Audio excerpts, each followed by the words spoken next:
dar tu opinión a través del hashtag Combinación Clave en @Radio La Clave. Nos puedes ver y escuchar en www.radiolaclave.cl con nuestro streaming para que puedas ver también al panel cuando llegue, a los invitados acá en Combinación Clave. Se los adelantaba también con Nicolás Copano. Estamos al teléfono con Catalina Merz. Ella es la directora ejecutiva de Paz Ciudadana para hablar sobre un análisis de umbral que mide el comportamiento de los delitos de mayor connotación social en las distintas regiones y comunas de todo el país, y esto corresponde al primer semestre del 2016. Vamos a hablar sobre las conclusiones de este análisis de umbral. Catalina Merz, muy buenos días, ¿cómo estás? Hola, buenos días, muy bien, gracias a ustedes. Bien, Catalina, para comenzar quería que nos pudieras hacer un pequeño resumen de cuál es la metodología que se ocupa para hacer esto, porque muchas veces hablamos de estas cifras, vemos que cómo sube o baja la delincuencia o la percepción de el temor en la ciudadanía, pero quería que nos dijeras cómo se mide esto, cuál es la metodología que ocupan para que nos quede bien claro. Claro, lo que hacemos es que la Subsecretaría de Prevención del Delito hace ya varios años lo que hace es agrupar las estadísticas de ambas policías de denuncias y de delitos en flagrancia, y esos datos ellos los publican trimestralmente para cada una de las comunas y bueno, a nivel regional y nacional.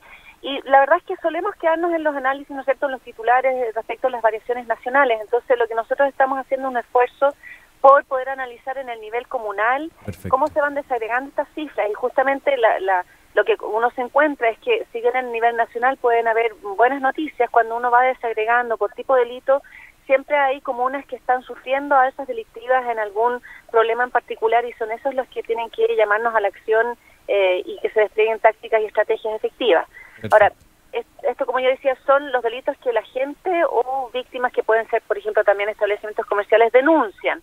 Esto es complementario a las estadísticas de victimización o las encuestas de temor. Es como uno de los indicadores de un panel de control más amplio que tenemos que usar, pero es la más frecuente que tenemos. Y quizás es un poco más objetivo, por decirlo de alguna manera, porque son datos oficiales, porque tú me dices que los datos que ustedes ocupan son los que le entrega la Subsecretaría del Delito, ¿no?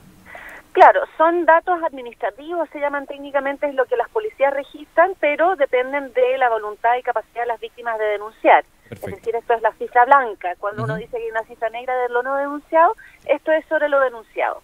Perfecto. Ahora, tú hablabas de los titulares. Si nos vamos al titular de este análisis de umbral, es que los delitos a nivel general han bajado, pero sí los con mayor violencia, los robos con violencia, por ejemplo, en ciertas comunas han tenido un aumento, ¿no?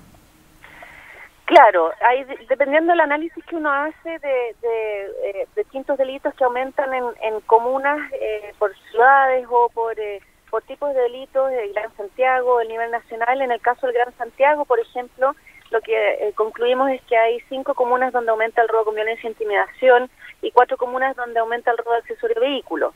En el caso del primer, que es uno de los que más preocupan, ¿cierto?, son básicamente muy influenciados por lo que pasó el primer trimestre y tiene que ver con las comunas de Las Condes, Los Prados, San Joaquín, La Cisterna y San Ramón, en ese caso en particular.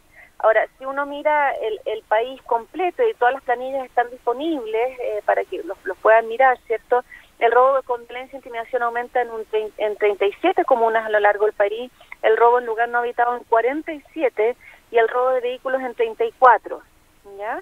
Y también nosotros reportamos la cantidad de comunas donde hay disminuciones. También es importante establecer en qué lugares estar bajando y ojalá estar aprendiendo de qué fue lo que se hizo ahí y que tuvo efecto. Claro.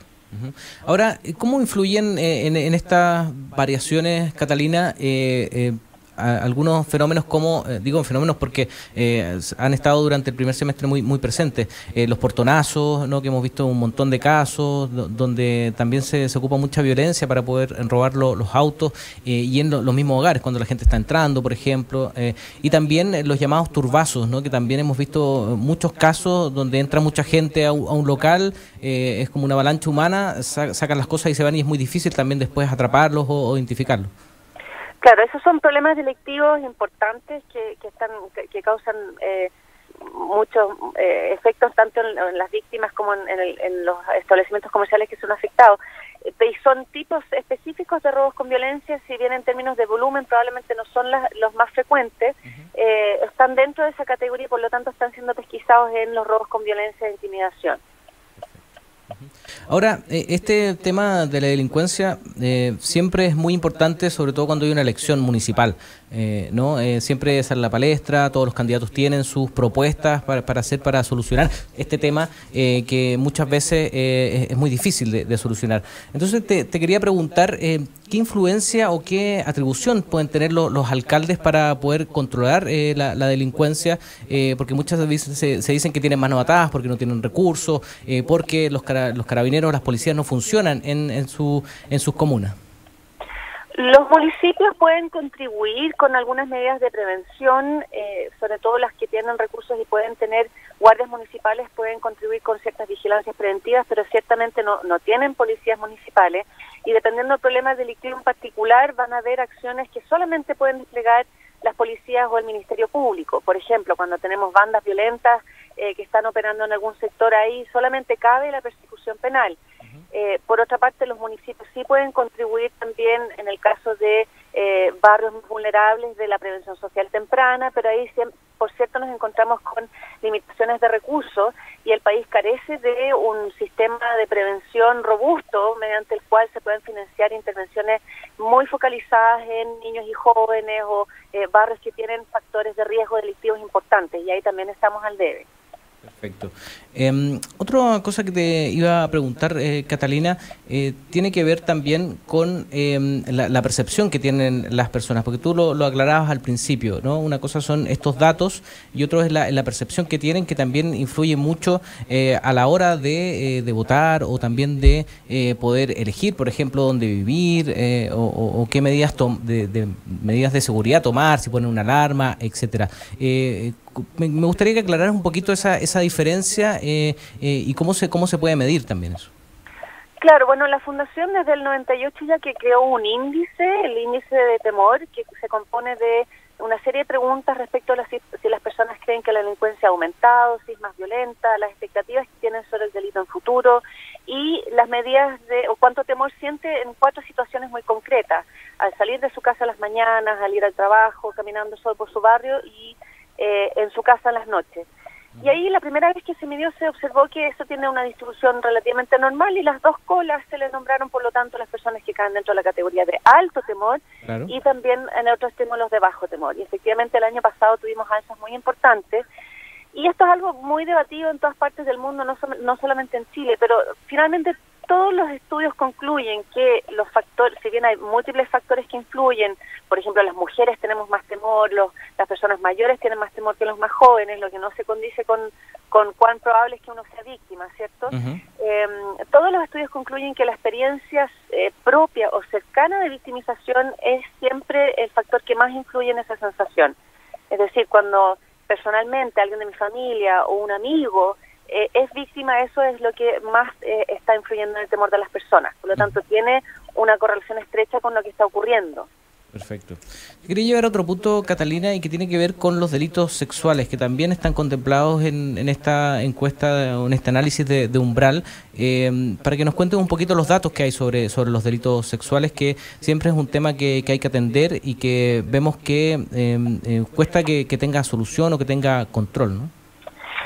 Claro, los delitos sexuales nosotros solamente incluimos acá las categorías que están dentro de lo que se ha definido como delito de mayor connotación social, es decir, solamente las violaciones. Perfecto. Y efectivamente hay algunas pocas comunas en que este delito aumenta, pero la frecuencia es relativamente todavía baja.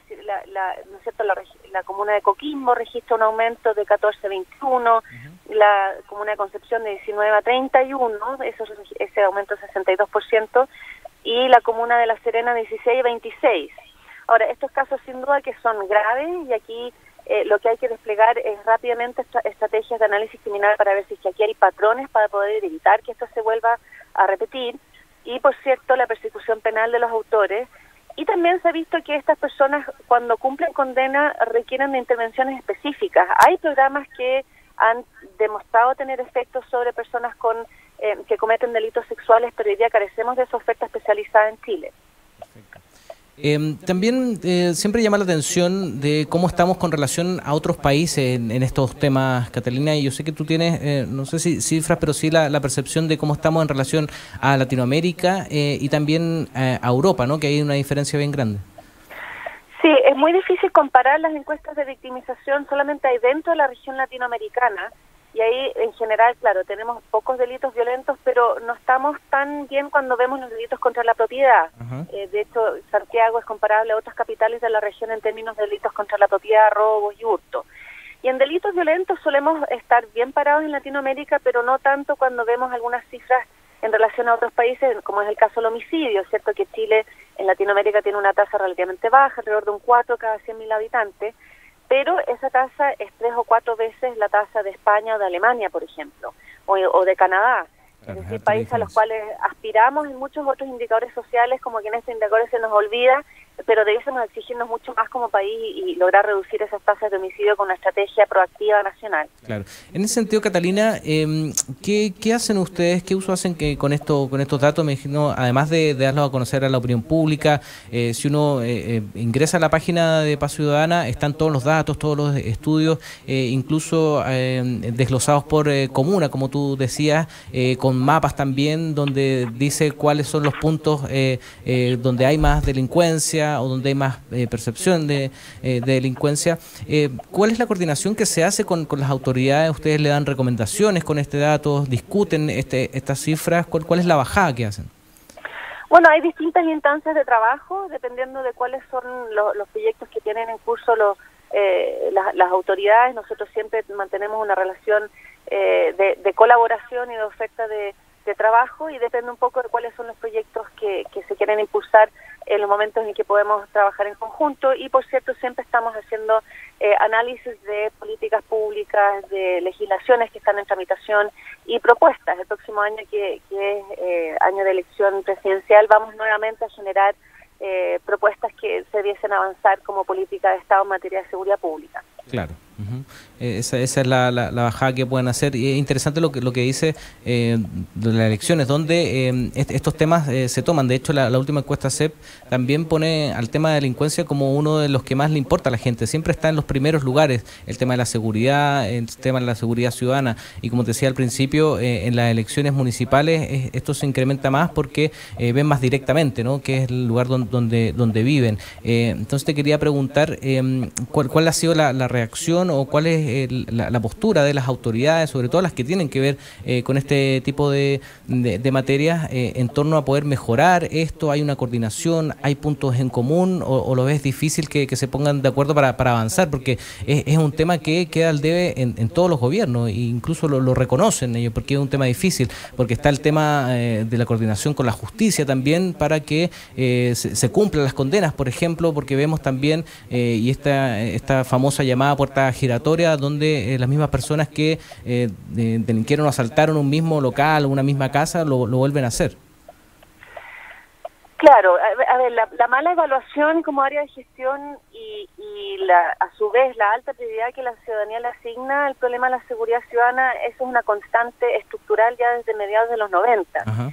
Y efectivamente, sobre todo en gobiernos de 4 años, es difícil que se emprendan las modernizaciones que se requieren. Nosotros, en trabajo con el Banco Interamericano de Desarrollo y muchos expertos y académicos que nos apoyaron en distintas fases, logramos determinar alrededor de 13 reformas estructurales que están pendientes. Entre ellas están las modernizaciones de las policías, de Gendarmería, el Servicio Nacional de Menores, que han estado tanto en el tapete. Ahora, sí, ¿cierto?, hay amplio consenso sobre los cambios que hay que hacer.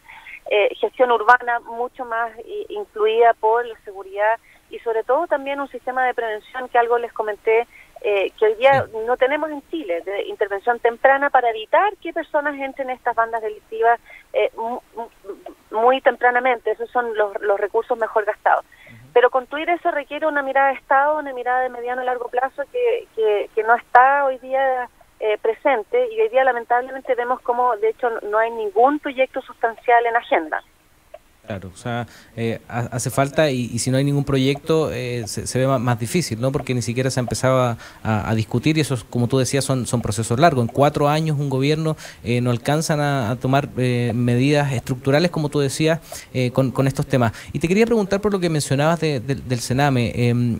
¿Hay cifras de cómo son el mapa de la delincuencia juvenil o adolescente, porque siempre vemos en las noticias que hay menores, estamos hablando de 12 años, que reiteran los delitos, que son miembros de bandas, incluso que lideran bandas, ¿no? Claro, la delincuencia juvenil no está disparada ni fuera de control como suele a veces plantearse. Sin embargo, es tremendamente preocupante. Alrededor del 8% de las causas que ingresan al Ministerio Público, si mal no recuerdo, son cometidos por menores de 18 años. Y esos son los casos que más nos debiésemos preocupar. Y bueno, ya estamos llegando un poco tarde cuando ya cometen los delitos, ¿no? Pero esos menores y jóvenes son, en su gran mayoría, personas que desde muy temprana edad ejercen conductas delictivas o que están expuestos a muchos factores de riesgo, se llaman técnicamente, es decir, violencia intrafamiliar o estilos parentales inadecuados.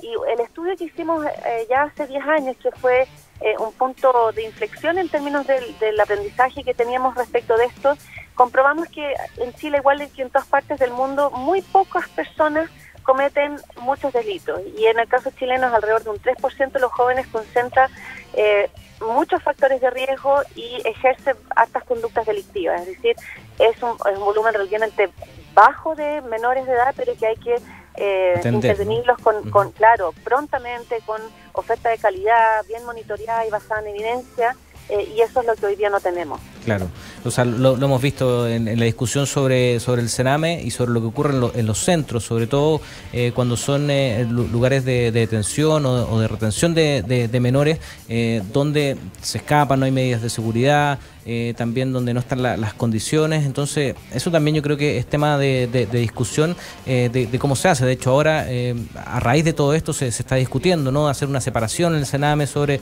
menores que sean abandonados o los que han delinquido. Y eso tiene que ver con esta rehabilitación o con esta intervención temprana que decías tú, ¿no?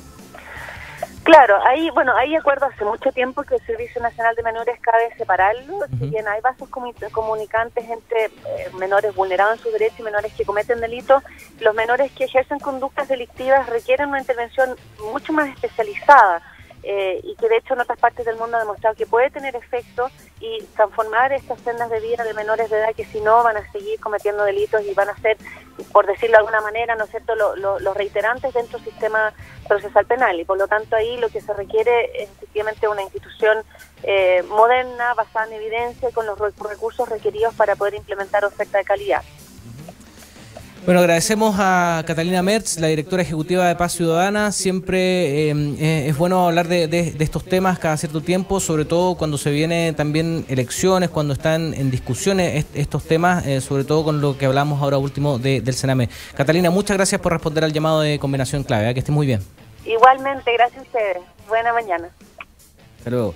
Seguimos haciendo Combinación Clave, son las 9:27. Le recordamos la encuesta que estamos haciendo para que usted participe, para que tú participes, con el hashtag Combinación Clave. La pregunta es bien simple: ¿mejoraría el gobierno con un cambio de gabinete? Hashtag Combinación Clave, las alternativas son sí o no. Ya hay 71 votos, 17% dice que sí, que podría mejorar el gobierno con un cambio de gabinete, y un 83%, la mayoría, dice que no, que el gobierno va a seguir igual aunque haga un cambio de gobierno, que es la postura de varios dentro de la nueva mayoría y sobre todo en la oposición, que dicen que hagan los cambios que hagan, aunque igual lo están pidiendo, el gobierno no va a mejorar su aprobación. Seguimos haciendo Combinación Clave, ya viene el panel de sociedad civil con Kela Lorenzini, con la gente de Fundación Sol, de Idea País, también de Ciudadano Inteligente. Ya volvemos, una pausa en Combinación Clave.